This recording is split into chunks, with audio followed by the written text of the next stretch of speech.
The requirements in job listings these days are out of control.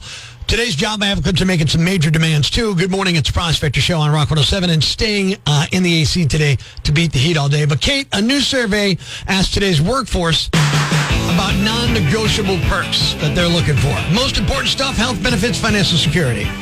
Paid overtime is the top non-negotiable benefit. 76% say it's a must-have. Paid sick leave is next. 75% say it's one of their requirements. Comprehensive health insurance packages are at 73%. Now, look, back when I was job hunting, a perk was a boss who didn't yell at you for taking a bathroom break that lasted too long. I mean, they're right. They should get that stuff. Absolutely. But when I applied back here at Rock 107 in 1988, I just wanted to be on the radio and not have to wear a suit to work. No one has higher standards than younger Gen Z and millennial workers, Prospector. 30% of Gen Z professionals are seeking compressed 4-day work weeks or comparable work-life balance flexibility. Okay. 18% of Gen Zers want fun rooms with games like ping pong and other recreational activities. Fun rooms like ping pong at work?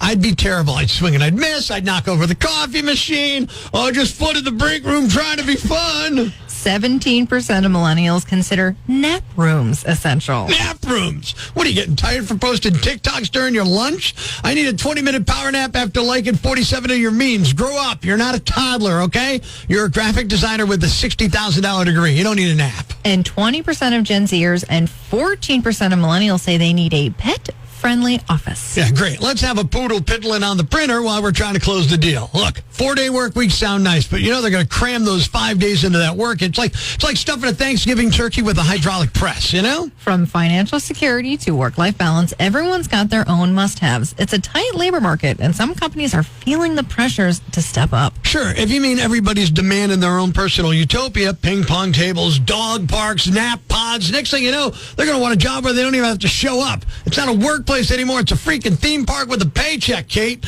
I'm heading to my own nap room, a.k.a. I'm taking a break in my car with the seats reclined back.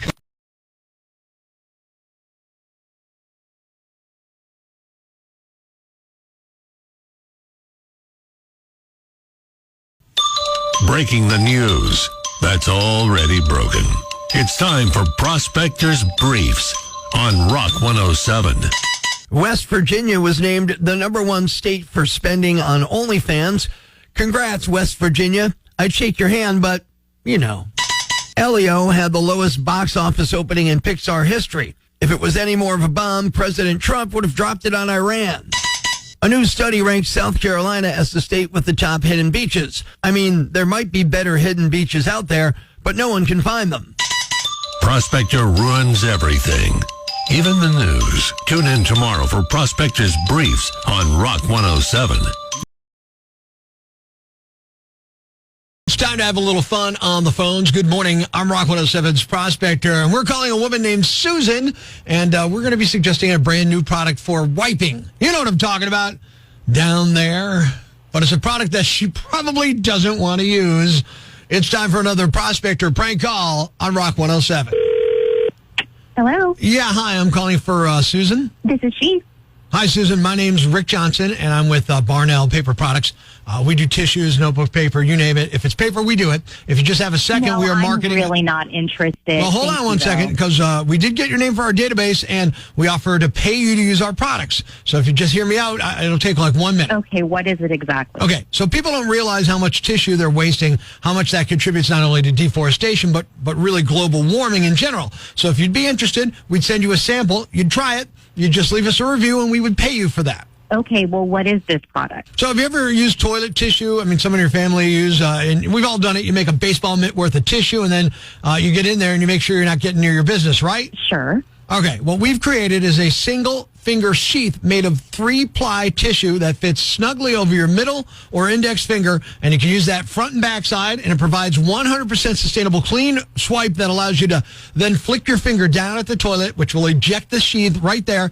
And what you've done is you've done a better job of cleaning the area with 1/10 of the use of tissue. So we call it the... Is this a joke? No. You're joking, right? We do take this very seriously. No, so this we're sounds testing. ridiculous. It's There's for no real. way. Well, quite honestly, we've had several people try it, and they love the product, and they say they'd never go back. So if you just allow me to say... No, that's okay. I'm really not You're interested. saying no so fast. Have you thought about it? I mean, because let me suggest something to you, if you're honest. I'm all about, saving if you're honest with me, okay? But there's no way I'm going to try If you're this. honest, have you had an accident where you make a big wad of the baseball mitt and your finger slips through? I mean, it's horrifying, right? No, and I'd rather stick with the wad and be safe than sorry. So you're saying no to the duty digit? Yes, I am, and I appreciate your enthusiasm, but is it funny? I have to be honest, you're never going to make any money with this. Why? This is disgusting. No one is ever Disgusting. going to want to use it. Excuse me. You know what's disgusting? It's having one hand or finger slip through. That's disgusting. This is the future. No, I'm really not interested. This is the future of waste removal. Good luck with everything. Oh, really? All right. So you're not interested in the duty digit. Is that it? No, I do not need I'm going to tell you something. We're going to make a ton of money off this. I'll tell you what I'll do. We're good. I'll send you a free sample, and you can try it. And if you love it, you leave a great review. We pay you for that. If not, no harm done. Hit flush. We move on, and you can go back to the catcher's mitt of toilet paper. No, I'm really not interested. Really? Thank you. Yeah. Okay, so you'd rather roll the dice and see what happens when you're going down to the South Pole. Is that it? I'll take my chances. I'd rather be safe than sorry. Well, you're not safe. That's the thing. You're not safe. Recycling. So you've never had a mishap. Is that what you're telling me? Yeah. Oh, okay. All right, we're going to make up stories, and I'll tell you this. I'm not making up stories. I'm good. Well, you're the most perfect human I've ever met. Then I don't know why we bothered making a prank call on you. What?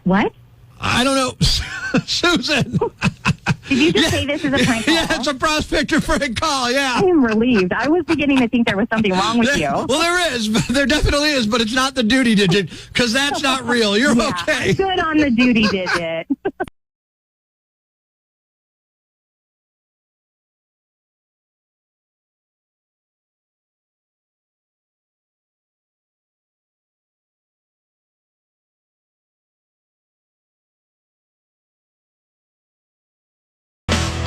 It was a hit in 1980. Today, I'm betting it'd be canceled faster than a bad reality show. Good morning. It's Prospector Show. Just trying to stay cool here on Rock 107. Over the weekend, the United States used bunker bombs against Iranian nuclear sites, and it made me think about a song, Kate. Bomb Iran. What? Bomb Iran. That sounds like something that'd get you banned from every platform today. What's the deal, Prospector? All right, so back in 1980, Vince Vance and the Valiants dropped a parody of the Beach Boys song Barbaran, called Bomb Iran. I was about 12 years old. I'm just there rocking my Wranglers, but the song was everywhere. And it was about the Iranian hostage crisis, which was, of course, massive news back then. And folks thought it was hilarious. Hilarious? A song about bombing a country. That's not right. People were just cool with that? Look, pretty much, yeah. I mean, the 80s were a different beast. Humor was a little raw, in your face. You had Eddie Murphy and Sam Kinison, and people didn't blink at stuff like this. Bomb Iran was just part of that vibe, poking fun at serious stuff to cope. They played it on AM radio. People sang along to it, man. Okay, but if I put it on my playlist now, I'd get side-eyed so hard. Does it even hold up? No way. No, it's like a polyester leisure suit. You're not wearing that now. Same deal here. You got a catchy Beach Boys sound, but the lyrics, totally yikes. It's a PR nightmare. Back then, though, context was everything, and Iran was holding our American kids hostage. Tensions were high, and this was how some folks let off steam this way. I can't even imagine what it sounded like. Well, the good news is you don't have to. I can play a bit. You ready? Sure. Check it out. Bomb, bomb, bomb, bomb, bomb, Iran. Bomb, bomb, bomb, bomb, bomb, Iran.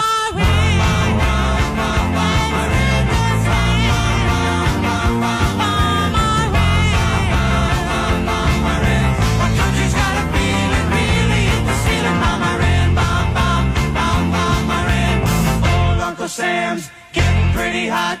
Time to turn Iran into a parking lot. Bomb Iran, bomb, bomb, bomb, bomb, Iran. The country's got a feeling. I just love the face that Kate is making now. It's like somebody held a dead skunk under her nose or something. It's so cringy. It's so cringy. Were there protests or anything? Were people shocked? Not really. People just kind of rolled with it. Like the 80s, you didn't have X or Reddit or Facebook to get mad at it. You didn't like something, you just kind of changed the station unless you were willing to put pen to paper and write in about it. I remember my buddy's older brother, though, blaring it on his boombox, laughing his head off. And I'm like, I was just trying to be Pac-Man. That's all I really cared about back then, you know? Well, I'm picturing some karaoke night where some people are picking Bomb Iran right now and the entire room is freezing. It's awful. I mean, look, let's be fair. humor is a snapshot of the time it was created. Bomb Iran, 1980. There was a whaler dealing with the crisis. Today, you're probably putting a meme on TikTok or a meme on, Facebook or something like that, or making your own TikTok. Was there a meeting where they were like, yeah, this will age like fine wine? No, they just went for it. It was the 80s, zero filter, maximum vibe in the 80s. Does it hold up? No way. It's not a timeless hit.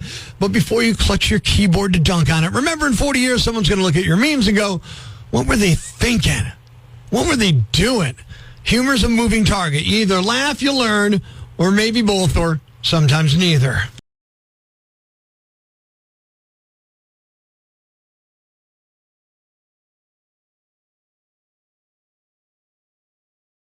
Life's pretty tough right now.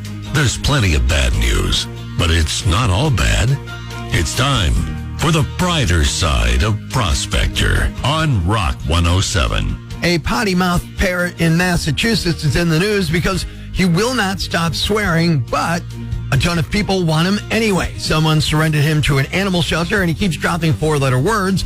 More than 50 people from all over the United States and Canada have filled out forms to adopt him. Thanks. We needed that. The brighter side of Prospector on Rock 107. Ladies and gentlemen, grab the kids, call your neighbors, and gather around the radio. It's now time to announce the winner of Prospector's Jam Bag of the Day, as decided by you at rock107.com. We uncover the most baffling, ridiculous, pathetic, cockeyed, laughable, preposterous blunders in the world of misdeeds. Nominee number 1.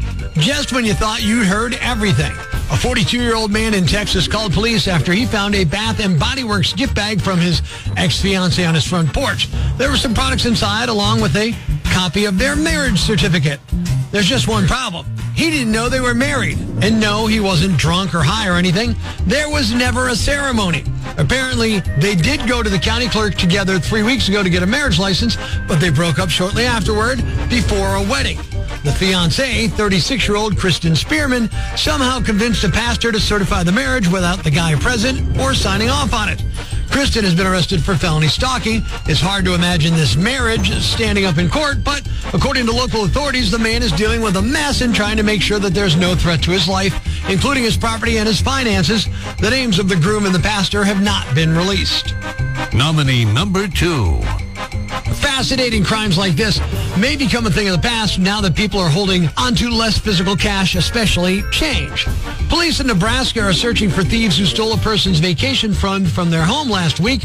One of them entered through the back door and allegedly stole $200 worth of cash from a dresser, along with $3,000 in quarters, which were being saved to pay for a vacation. That's a lot of quarters. $3,000. So $3,000 by 4, because 4 quarters in $1. That's 12,000 quarters.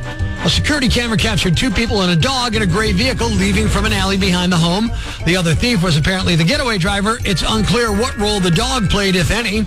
Thieves might have actually known the victim was hoarding quarters because the guy who entered the house successfully deactivated some security cameras first. And this is why I always keep the vacation fund in pennies, because that would have been 300,000 of those, a lot harder to take.